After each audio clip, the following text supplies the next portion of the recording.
Hey guys, today I'm reviewing Legion Stonehenge's new black watercolor paper. So what exactly are we looking at here? It's a 140-pound cold press paper, but instead of being white, it's black. So this might be some basic info for y'all, but in case you're new to watercolor, the deal is that watercolor is prized for its transparency, so you can see through it.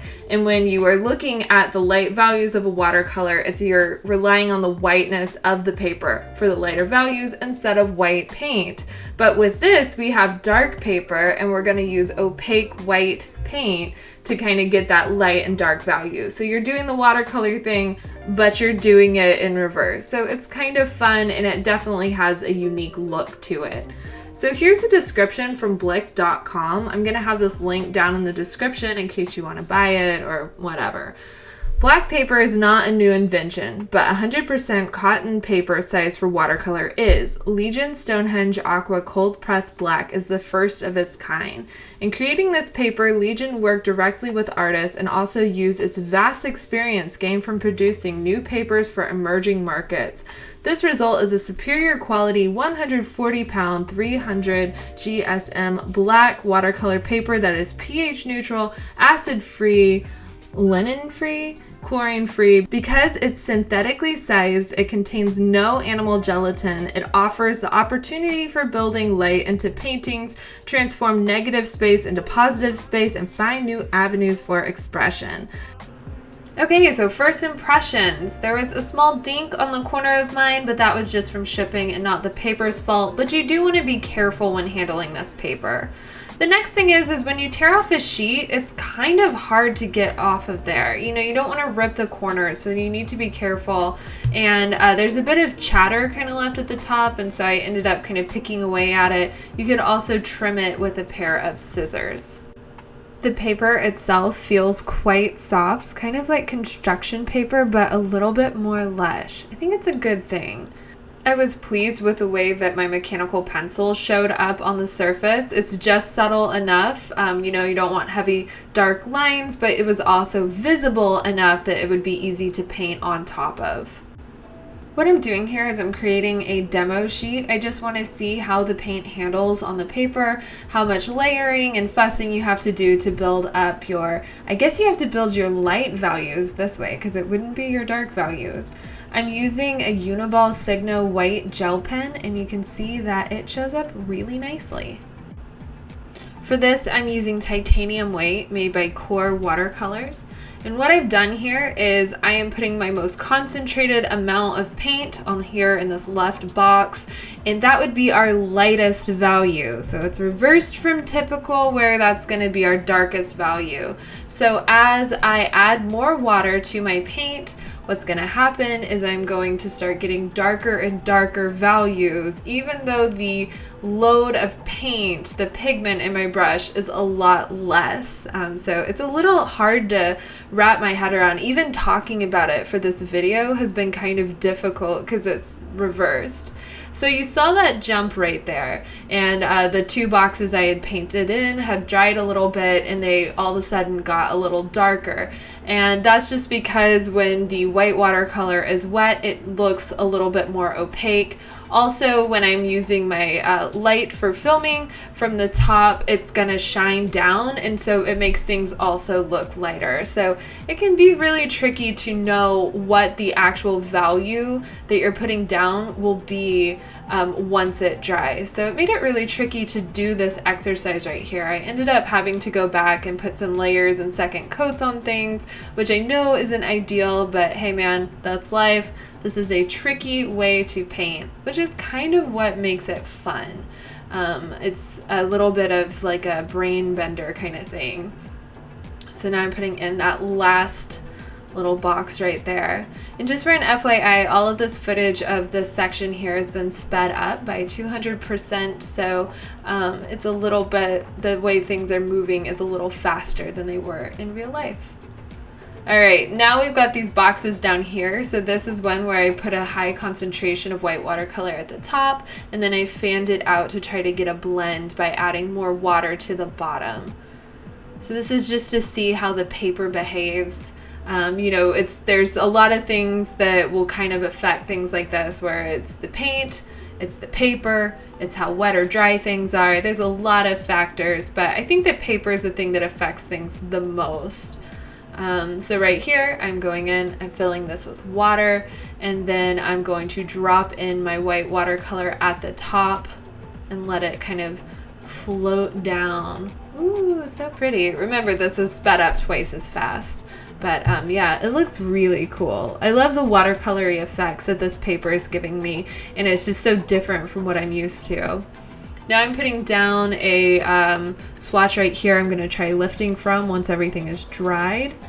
And here I'm putting down a box of white, and then I'm going to put down a box of water, and I'm going to drop water into the top box, and then I'm going to drop paint into the bottom box just to see how things disperse, see what kind of cauliflowering and water tension lines we get, all of that watercolory goodness that we all know and probably love. I think people like it. I know some people complain, but yeah, this paper really brings out the watercolory goodness.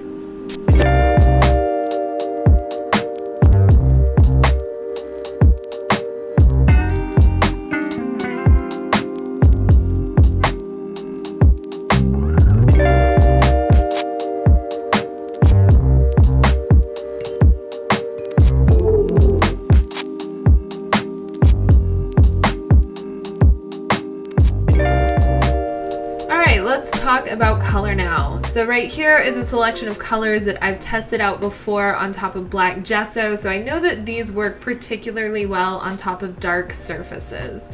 So the first is titanium white, Chinese white, Titan buff, cobalt turquoise, cobalt teal, chromium oxide green, Naples yellow, Venetian red, iridescent silver, iridescent pearl, and iridescent gold. So now I'm swatching them down on the paper. You'll see there's the gessoed on the other side. So spoiler alert, the gessoed colors look a little brighter, and I wanted to talk about why that is.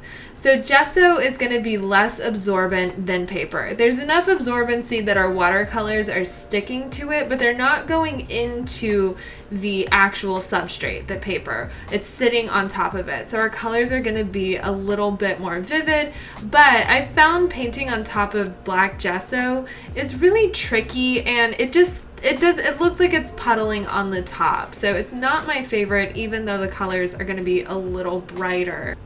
Now I'm working on a color wheel, just seeing how the colors kind of blend one into the other. Kind of looks neat. And down here I am swatching the iridescent colors.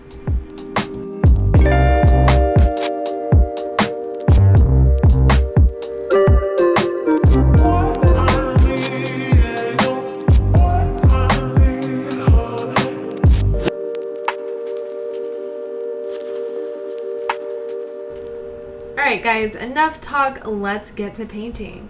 So I started with something that I thought would be relatively forgiving and pretty straightforward, because the thing is you're working on a dark surface. That on its own is really weird and really trippy. You're also working on a new kind of paper, which, you know, can be a little unpredictable if you're used to using other paper.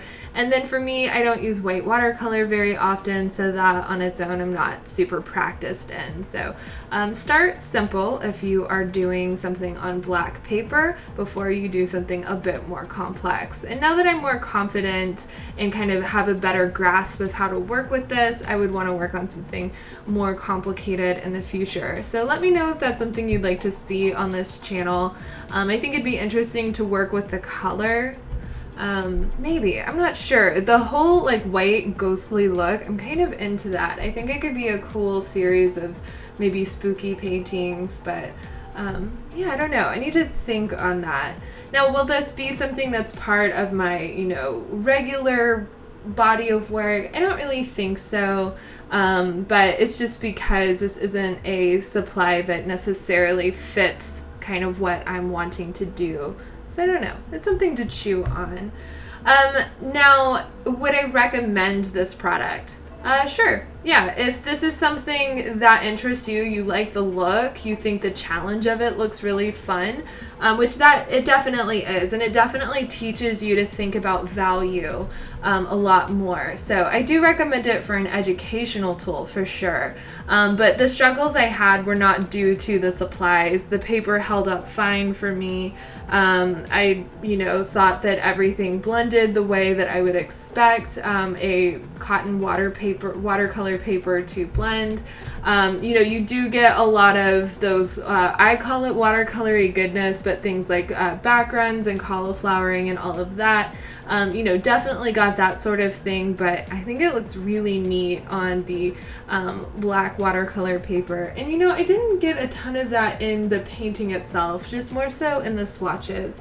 So yeah, I recommend it, but just go into it knowing that what you're doing is something that's a little trickier, and if you feel frustrated, just kind of, just roll with it, you know what I mean? So yeah, that is my review of the Legion Stonehenge black watercolor paper. I'd give it a thumbs up if it's something that you are interested in. October is coming around the corner. You could do some sort of reverse Inktober kind of deal, or some sort of haunted painting kind of thing. I guess that's where my mind goes with all of this, because it just looks so ghostly. So yeah. Definitely on Instagram, if you make something using this, I'd love it if you just like at Jenny Granberry, so I can see what it is. I'd love to see more people using this. So follow me on Instagram, follow me on Twitter, subscribe to this YouTube channel, all the other self-promotional garbage I am supposed to be doing all of the time to further my career. Okay guys, I hope you enjoyed watching, and I will see you in the next video. Bye!